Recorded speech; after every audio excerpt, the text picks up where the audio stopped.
చిత్తమునే చేత తెలిపితివి. ఆ చేతితో చిత్తత్వాన్ని తెలియజేశావు. మొత్తానికి నువ్వు హత్తిన వేల్ప ఆశ్రయించితివి. నువ్వు హత్తిన వేల్పువై అంటే హృదయానికి హత్తుకున్న స్వామి నువ్వు. చిత్తమార నన్ను చేదుకోసివా అంటే శివుని శరణ పెడుతూ నువ్వు మర్రి చెట్టు మొదట్లో కూర్చున్నావు కదా, నిజమేలే. మరి ఓడలు దింపుకుంటూ పెరిగిపోతున్నట్టు నా మనస్సు కూడా ఊహలు దింపుకుంటూ ఎటోపోతుంది. అందుకే మది మర్రికి నువ్వు మొదలుకి ఆ హృదయానికి మూలమే నువ్వు ప్రకాశిస్తూ కదలడి తలపుల కుదుర చేయుమా అని ప్రార్థిస్తూ మదదనుజుని నీ పదమున నడచి ఆయన రాక్షుడిని మర్దిస్తుంటాడు. అదే మదదనుజుడు. నాలో ఉన్న మదదనుజుని అణచి సదయుడవి అనుగ్రహించవయ్యా తొలి గురుమూర్తి అంటూ సూర్యరాగం. ఎందుకంటే ఆయన తొలి కదా, సరిపోయింది. ఆ సూర్యరాగంలో తొలి గురుమూర్తిని ఇప్పుడు దర్శిద్దాం.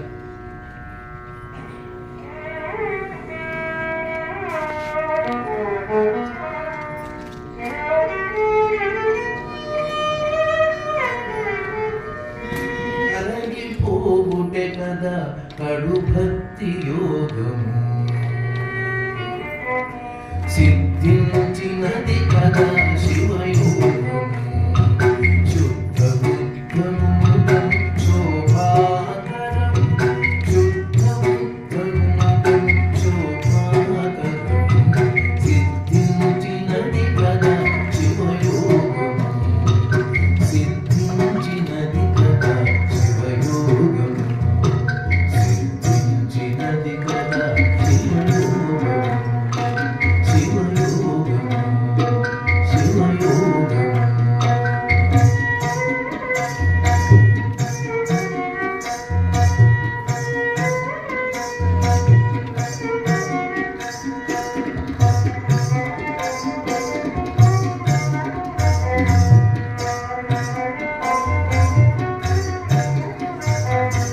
జగనకను పదిలముల పది శివునిపై నిలిపి,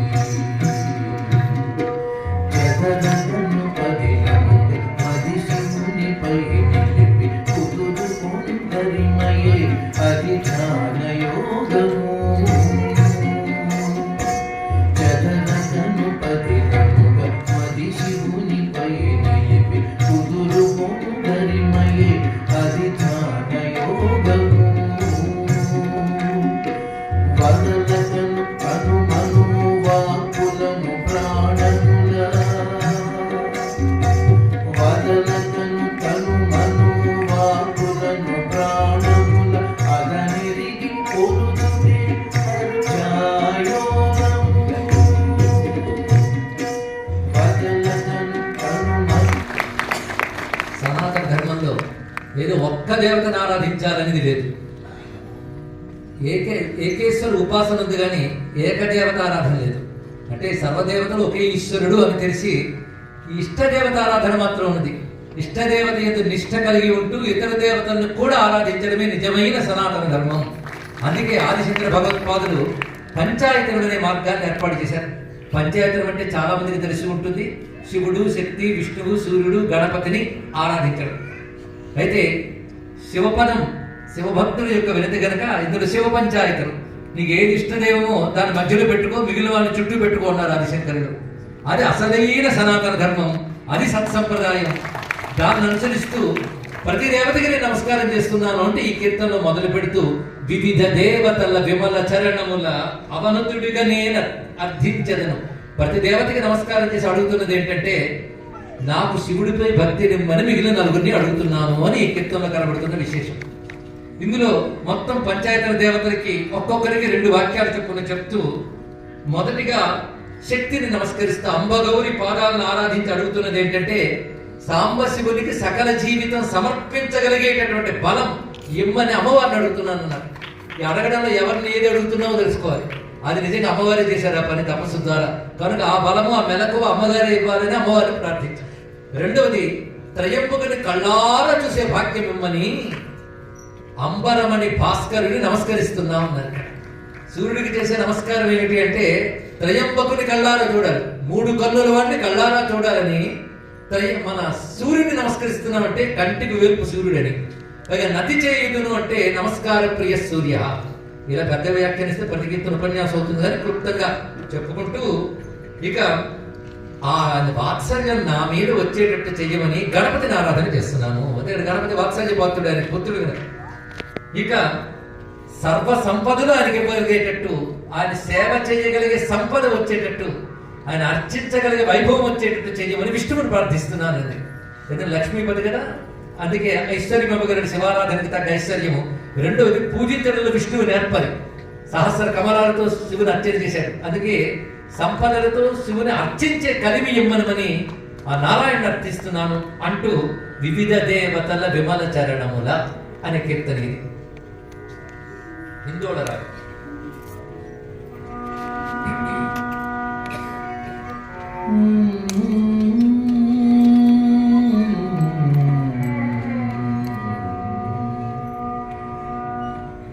వివిధ దేవతల విమల చరణముల అవనతునిక నేనర్థించెదను. వివిధ దేవతల విమల చరణముల అవనతునిక నేనర్థించెదను.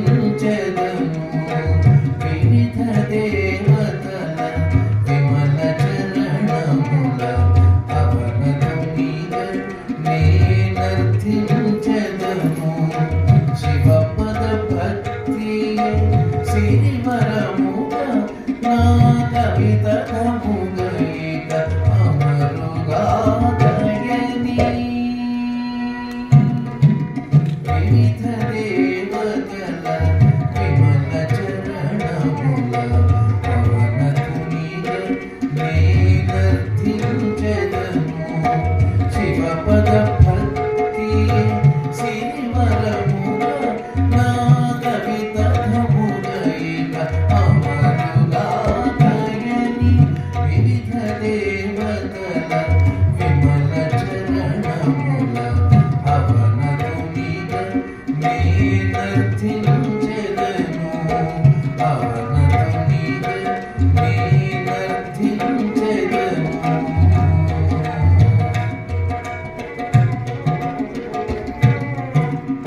సాంబ శివునకై సకల జీవితం సమర్పించు బలమీయుమని.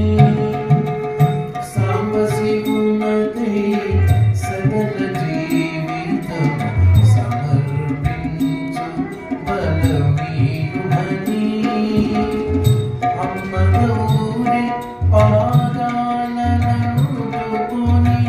అగరగమును నీ కొలిచెదను. సాంబ శివునకై సకల జీవితము సమర్పించు బలమీయుమని. అమ్మ గౌరి పాదాలనందుకొని అగరగమును నీ కొలిచెదను. త్రింబకుని కరుణారకనగలుగు గండి భాగ్యమంతించుమని. త్రింబకుని కరుణారకనగలుగు గండి భాగ్యమంతించుమని.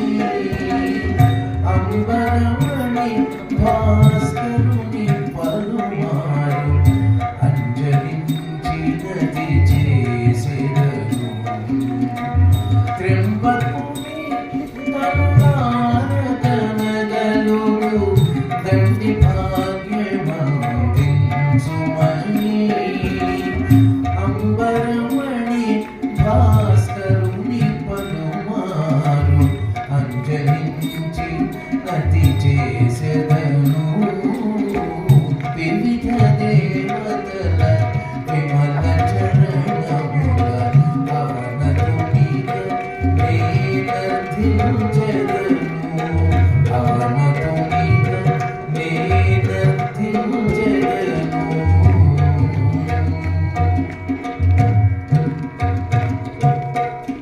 అగజాపతి వత్సలతనాపైన అనవరతము అలరించుగా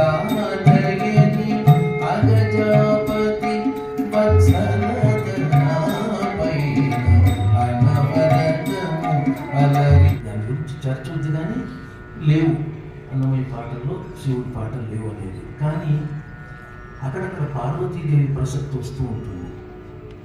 అప్పుడు నేను తొలగించిపోతూ ఉండేవాడిని. మొత్తం మీద ఓ 25 ఏళ్ల క్రితం మిత్రుడు సామవేదం షణ్ముఖ శర్మ గారి పరిచయం, వారు రచించిన ఈ శివ సంకీర్తనలు నేను పాడాలి అని వారు కోరడం, కొద్దిగా ఆలోచించిన మొత్తానికి అది కార్యరూపం దాల్చడం. ఇప్పటికీ ఒకటి అటు ఇటుగా 125 శివ సంకీర్తనలు నేను స్వరపరిచి కృష్ణపీఠానికి సమర్పించాను. ఇది ఒక గొప్ప అవకాశం నాకు షణ్ముఖ శర్మ గారు ఇచ్చారు. నాకు ఎంతో సంతృప్తి. శివ సంకీర్తనం చేయగలిగాను. అది నాకు చాలా చాలా ఆనందం ఇస్తుంది. ఇదొకటి.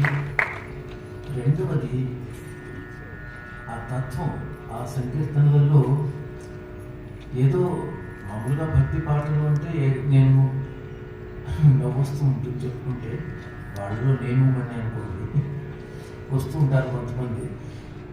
భగవంతుడి దయ వల్ల నేను ఒక 5,000 కీర్తనలు రచించానండి. నాకు అన్నమయ్యలాగా 32,000 రాయాలని ఉంది. కానీ అలా పరమశించిపోతూ నాకు చెప్తూ ఉంటారు అని వింటూ ఉంటాం.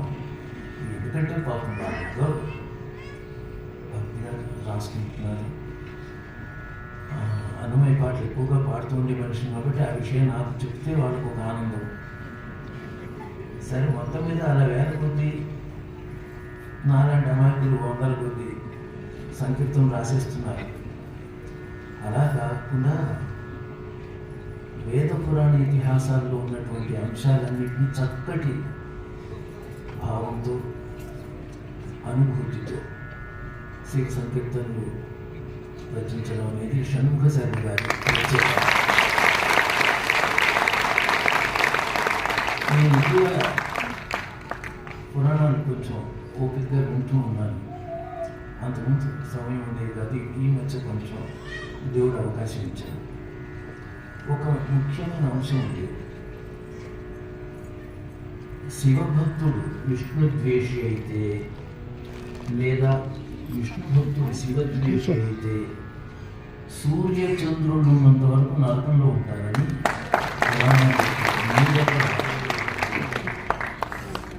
వాళ్ళే చెప్పారు పురాణాలు. ఈ మాట సాక్షాత్ విష్ణువే చెప్పాడు నారదుడికి.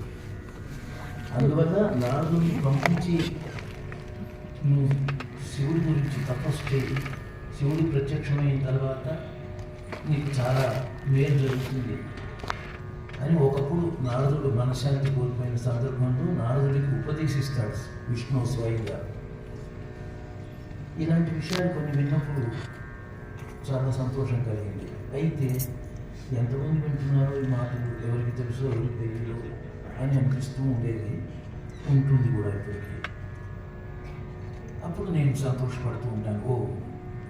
అందుకే అన్నమాచార్య సంకీర్తనలు ప్రత్యేకించి నా చేత పాడించి నన్ను అనుగ్రహించిన వెంకటేశ్వరుడు, రే ఇది ఒకటే కాదు, అన్నమయ్య రాయలేదు కానీ అన్నమయ్య ధోరణిలో చక్కటి సిద్ధాంతాలతో భక్తి ప్రపత్తులతో వేద పురాణ ఇతిహాసాల యొక్క ధర్మాలు తెలిసి చక్కగా వాటన్నింటినీ క్రోడీకరించి శివ సంకీర్తనలుగా షణ్ముఖ శర్మ అని ఆయన రాశారు.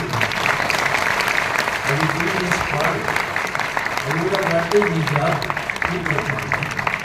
అని వెంకటేశ్వరుడు మనకు అవకాశం ఇచ్చినట్టు నేను భావిస్తాను. అందుకు గాను షణ్ముఖ శర్మ గారికి నేను చాలా కృతజ్ఞుడు. నాకన్నా 19 ఏళ్ళు చిన్నవాడు. నాకు కొంచెం తొందరగా పెళ్ళి ఉంటే నా కొడుకు వయసు. షణ్ముఖ శర్మ అంటే నాకు చాలా చాలా ఇష్టం, చాలా చాలా ఇష్టం.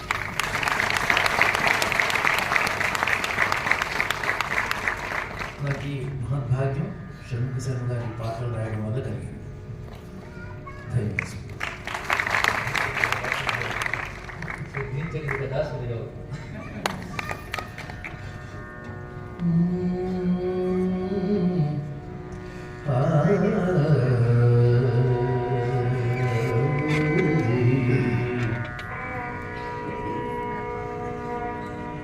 సిద్ధించినది కదా శివయోగము, సిద్ధించినది కదా శివయోగము,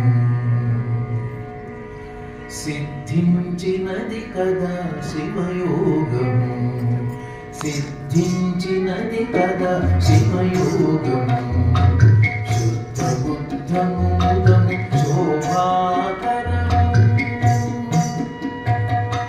శుద్ధ బుద్ధముదము శోభాకరము, శుద్ధ బుద్ధముదము శోభాకరము. సిద్ధించినది కదా శివయోగము, సిద్ధించినది కదా శివయోగము, శివయోగము, శివయోగము.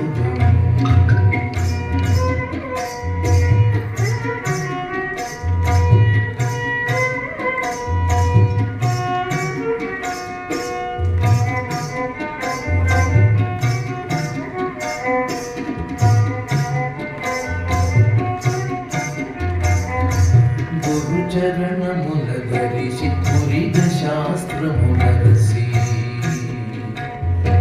గురు చరణముల ధరిసి పురిగ శాస్త్రములరసి, ఎరుగబడయుటే కదా సరిజ్ఞాన యోగము. గురు చరణము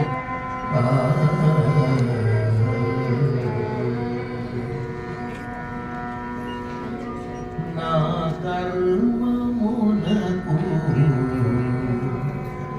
నన్ను వదిలివేయకు, నా కర్మమునకు నన్ను వదిలివేయకు, నా కర్మమునకు నన్ను వదిలివేయకు. నీ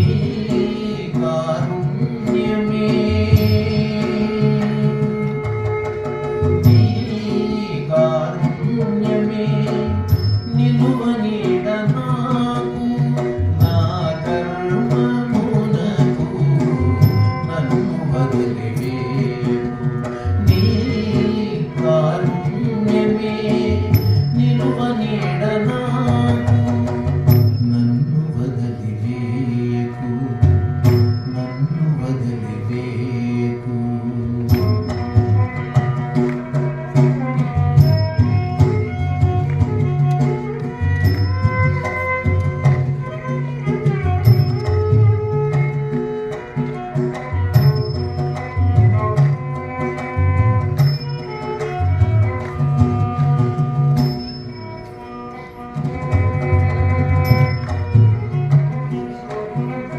గజిబిజి లోకపు గందరగోళము, అజపజ తెలియని ఆందోళనము. గజిబిజి లోకపు గందరగోళము, అజపజ తెలియని ఆందోళనము. నిజము నిరుగుదగు నిష్ఠ శూన్యము, నిజము నిరుగతగు నిష్ఠ శూన్యము. అజవంతిత నీవఖిలము నాకు, నిజము నిరుగుదగు నిష్ఠ శూన్యము.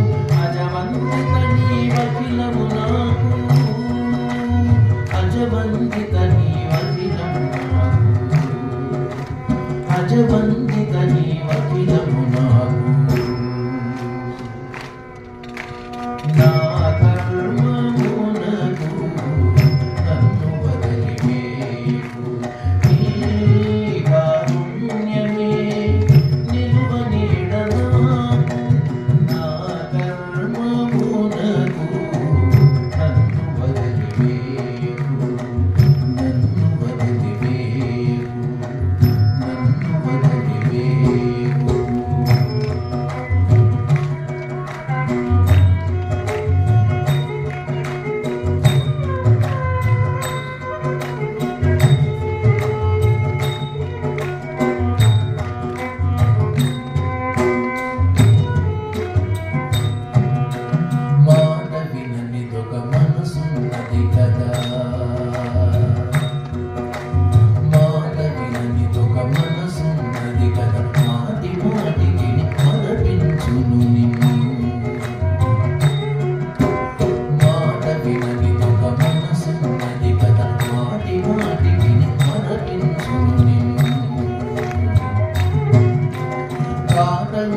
నిన్ను కడనెరుగనిది ఏటికి వెత నీవే వితుడవు నాకు తాతముగా నిన్ను కడనెరుగనిది ఏటికి వెత నీవే వితుడవు నాకు నా కర్మమునకు నన్ను వదలివేకు నీ కారుణ్యమే నిలువ నీడ నాకు నన్ను వదలివేకు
నాకు శివుడికి అనుబంధ శివపదం మాత్రమే.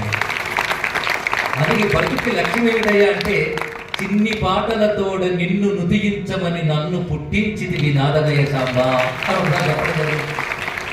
అంతేకాదు శివాంకితం మీ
తెలుగులో కొన్ని జాతీయాలు నాడులు ఉంటూ ఉంటాయి. అది భాషతో బ్రతికితే తెలుస్తాయి. అలాంటివి శివపదాలు చాలా చోట్ల కనబడుతుంటాయి. నువ్వు హితుడవు నాకు, ఆ చివరి వాక్యం వచ్చేప్పటికల్లా ఒక ధైర్యం. ముందంతా భరోసా లేని పరిస్థితి, చివరి వాక్యంలో ఒక ధైర్యం. పైగా బతుకు ఎలా ఉన్నదంటే ఎడతెరిపి లేకుండా ముసురు పట్టి వర్షాలు పడుతూ ఉంటే ఎలా ఉంటుందో అలా ఉన్నది. వర్షం దేనివల్ల వస్తుంది అంటే మబ్బులు పట్టేశాక దానికి ఎప్పటికీ ఎడతెరిపి లేదు. ఆ ముసురు 3 రోజులు 4 రోజులు కాదు, బతుకంతా అలాగే ఉన్నది. అయితే మబ్బు ఏమిటి, వాన ఏమిటంటే పాపం మబ్బై దుఃఖం వర్షమే కురుస్తుంది. అంటే దురిత ఘనముల దుఃఖ వర్షముల తెరపి లేక ఏ తెరువుగానక హర నిన్ను వేడితి వర్షము కనుక దరిజేరగ నువ్వే శరణము నాకు, నా కర్మమునకు నన్ను వదిలేయకు. అంటే స్వామితో విన్నవించుకుంటున్నటువంటి కీర్తన ఇది.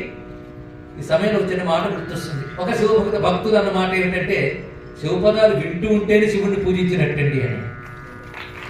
క్రియారూపంగా చేస్తే ఇలా ఉంటుందో లేదు, కానీ ఈ పాట వింటూ ఉంటే ఆ శివుడితో అంటూ ఉన్నట్టే ఉంటుంది, శివానుభూతి ఉంటుంది, శివుడి ముందు మనసు విప్పుకున్నట్టు ఉంటుంది. ఇప్పుడు ఆ కీర్తన విందాం. నా కర్మమునకు నన్ను వదిలేయకు. రేవతి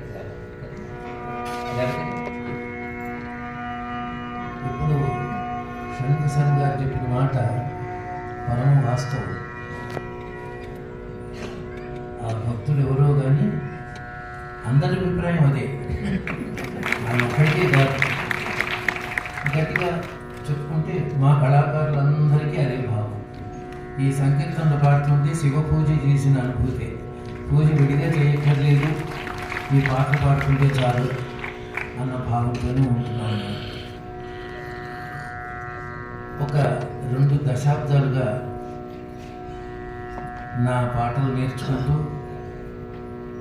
నాతో పాటు కచేరీలు చేస్తూ ఇప్పటికీ దాదాపు ఒక 750-800 కచేరీలు నాతో పాటు. రావూరి బుల్లెమ్మ తెనాలి కొలకలూరు వాస్తవ్యురాలు, అక్కడి నుంచి టీటీడీకి సర్వీస్కి వచ్చింది. 150 పాటలు నేను స్వరపరిచినవి టీటీడీకి రికార్డ్ చేసిన మహిళా గాయని. అన్ని పాటలు టీటీడీకి పాడిన స్త్రీ కళాకారిణి మరొకటి లేదు. ఆ అదృష్టం బుల్లెమ్మ దక్కింది. మరి ఆయన శంకర్ బుల్లెమ్మకు సాక్షాత్తు భర్తగా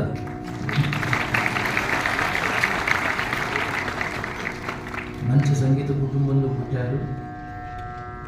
వైలిన్ చక్కగా వాయిస్తూ దాదాపు 15 ఏళ్లుగా నాకు ఒక 1000 కచేరీలు దగ్గర నాకు కథవాయిద్యం అందించారు. మా రికార్డింగ్లో కూడా చాలా కొన్ని వందల పాటలు రికార్డింగ్స్లో ఆయన వాయించారు. ఈయన పాండురంగారావు తబలా ఆర్టిస్ట్. ఈయన ఒక 1000 కచేరీల పైన నాకు తబలపై సహకరించిన విద్వాంసుడు. ఈయన సురేష్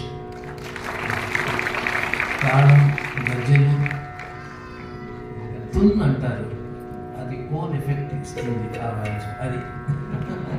అది ఇంకా టిక్ టిక్ టిక్ అని కొంచెం చమత్కారం. అది ఇలాంటి చక్కటి వాయిద్యాలన్నీ తబలాకి సహకరిస్తూ తబలాని బ్యూటిఫై చేస్తూ వాయిస్తూ ఉంటాడు. ఎందుకు చెప్తున్నారంటే మా ఈ కళాకారుల బృందం కొన్నేళ్ళుగా ఈ మధ్య సాంవేదం శంకర్ గారి శివ సంకీర్తనలో కూడా యథాతథంగా ఈ టీం మొత్తం అలా పార్టిసిపేట్ చేసి తరిస్తూ ఉన్నాం. ఈ అమ్మాయి కూడా శివ సంకీర్తనలు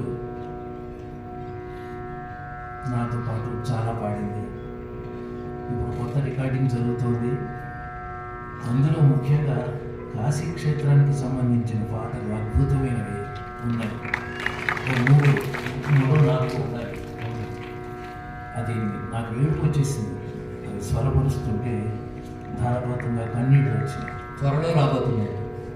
ఇంకొక నెల అంతే. ఏవో రకరకాల అడ్డంకులు వస్తూ ఉంటాయి కదా, దానికి ఒక అడ్డంకి వచ్చింది. 3 వంతుల పని అయిపోయింది. వచ్చే నెల అది పూర్తయిపోతుంది. వన్నె దోపగ చేయు చిన్నే మా జగదంబ. చిన్ని కాదండి, చిన్నే.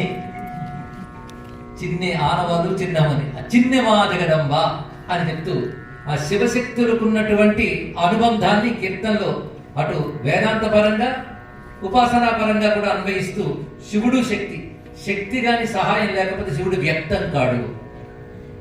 శివుడు అనేది ఆధారం లేకపోతే శక్తి తెలియబడదు. ఈ రెండిటికున్న ఆ తత్వాన్ని భావన చేస్తూ జ్యోతిగా శివుడు వెలిగితే ప్రమిదలా ఉంది శక్తి, అలా వ్యక్తమవుతున్నది. సూర్యుడు శివుడైతే కాంతి కాత్యాయనిగా ప్రకాశిస్తున్నది. అయ్య ఆధారంగా అమ్మ వ్యక్తమవుతుంది అనడానికి శివపీఠవాసిని శ్రీ మహాకాళి తెలియజేయబడుతున్నది. మహాకాళి శివుడి మీద నిలబడుతుంది. ఏమిటయ్యే తత్వం అంటే శివుని ఆధారం చేసుకుని కనబడుతుంది. నిష్క్రియుడైన ఈశ్వరుణ్ణి ఆధారం చేసుకుంటూ సకల క్రియలు చేసే శక్తిగా అమ్మవారు వ్యక్తమవుతున్నారు. అందుకే అయ్య ఆధారమై అమ్మ గోచరమాయ శివపీఠవాసిని శ్రీ మహాకాళి. శివుడిపై అమ్మవారు ఎందుకుంటారని ఎవరైనా అడిగితే సమాధానం. అంతేకాదు, అమ్మ సన్నిధి చేత అయ్య వ్యక్తం మాయే. అది ఎలాగో అంటే పానవట్టముపై పరలింగమూర్తి. అక్కడ పానవట్టము శక్తికి సంకేతం, దానిపైన లింగము. అక్కడ శివుడిని ఆధారం చేసుకుంటూ శక్తి, ఇక్కడ శక్తిని సన్నిధి చేసుకుంటూ శివుడు. ఇలా శివశక్తుల యొక్క అన్వయాన్ని చెప్పే కీర్తన పటికంపు ఛాయ. ఈ పాటకి రచనకి వీరి స్వర రచనే అందం ఇచ్చింది కనుక ఆ పాట అర్థం తెలియకపోయినా ఎందరినో ఆలోచించింది. ఇవాళ అర్థం తెలుసుకున్నాం.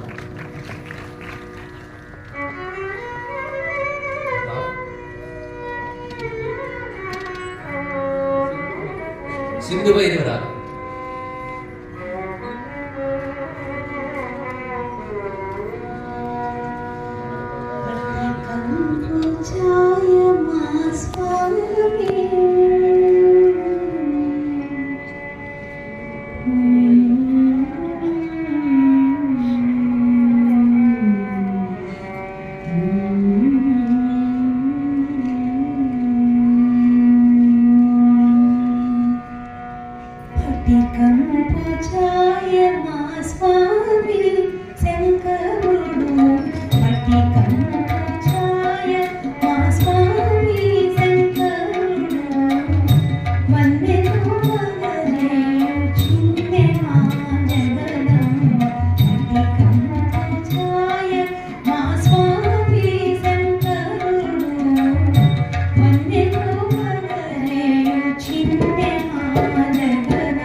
నాస్తికులు వాళ్ళకు దూరంగా ఉండాలి, అప్పుడు భక్తి పండుతుంది.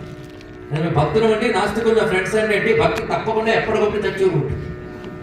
అందుకే నాస్తికులకు దూరంగా ఉండాలి భక్తి సాధనలో. అందుకే స్త్రీధన నాస్తిక వైరి చరిత్రన్న శ్రవణీయన్న స్మరణీయం అన్నారు మహానుభావుడు నారదుడు వారు. అందుకే ఇక్కడ హర విముఖులకు నెడమయ్యి సమత శివమయమగుట. అక్కడ సమత అనే మాటకి విశేషం ఏంటంటే సుఖ దుఃఖాలు లాభ నష్ట ద్వంద్వములు యందు సమబుద్ధి కలిగి శివమయము కలిగి ఉండాలి. అది సరి అయిన యోగము. ఇదంతా కలిపి శివయోగం అవుతుంది. అలాంటి శివయోగం సిద్ధించింది. అది శుద్ధము బుద్ధము ముదము. శుద్ధం బుద్ధం ఆనందం, ఇది శివతత్వం. అందుకే సిద్ధించినది కదా శివయోగము, శుద్ధ బుద్ధము ముదము శోభాకరము అంటూ ఆ శివయోగ సిద్ధితో ఆనందంగా పాడుకుంటున్న కీర్తన ఇది. భౌళి రాగంలో స్వరపరచబడింది.